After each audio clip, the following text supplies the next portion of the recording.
Good morning. Welcome, friends. Welcome to Story Time. Today we're going to hear about Arlo and Red, The Adventures of Arlo and Red by Caroline Merino. Look at that. This is actually set in my town. First page, be strong and courageous. Do not be afraid. Do not be discouraged, for the Lord your God is with you wherever you go. Joshua 1:9.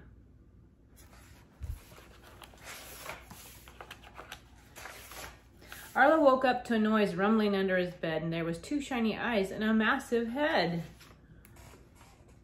Ah, there it is.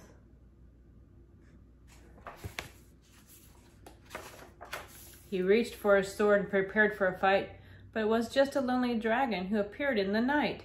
Rather than sending this dragon away, Arlo named him Red and asked him to stay. Ah, made friends.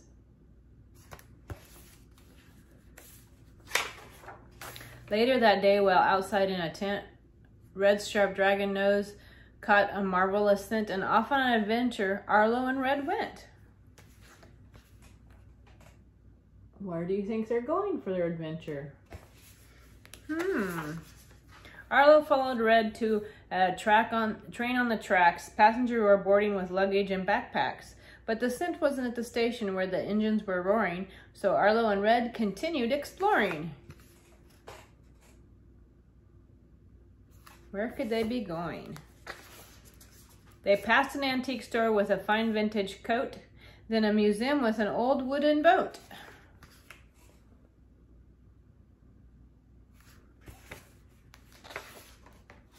But the scent wasn't coming from the old wooden boat, nor the antique store with the fine wooden vintage coat, or the station with the engines roaring, so Arlo and Red continued exploring. That's a big dragon. I wonder what he smells. Near a colorful coffee shop, Arlo found musicians he admired. Outside a gallery filled with art, a fine artist was truly inspired. What can Arlo be looking for? But the scent wasn't coming from the artist who was inspired, or the musicians Arlo admired, or the museum with the boat, or the antique store with the coat, or the station with the engines roaring, so Arlo and Red continued exploring. Where could they be going? What could Red smell? They sat by a theater to rest their feet, then paused at a bookstore across the street.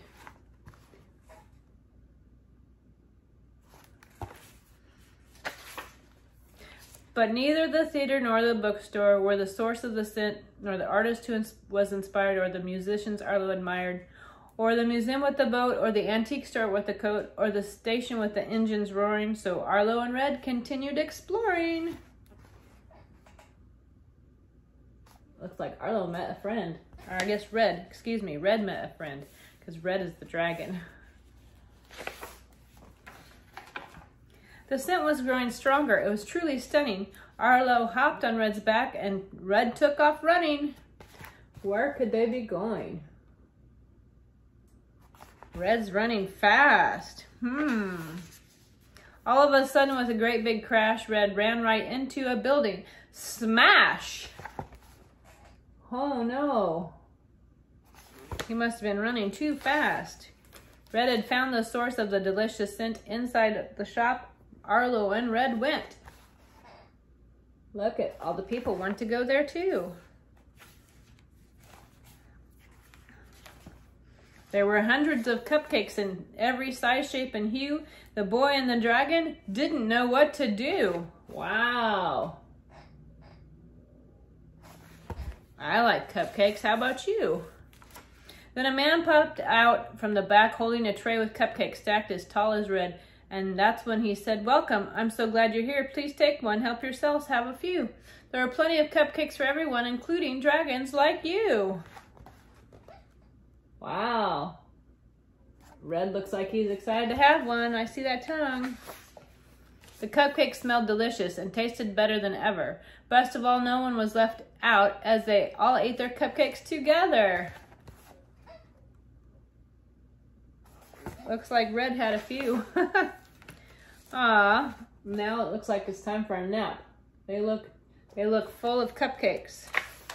Well, do you like cupcakes? I had one just yesterday. It was all chocolate, my favorite. So maybe today you can enjoy a cupcake. If anything, I hope you have a great day though. And thank you for joining me for this story.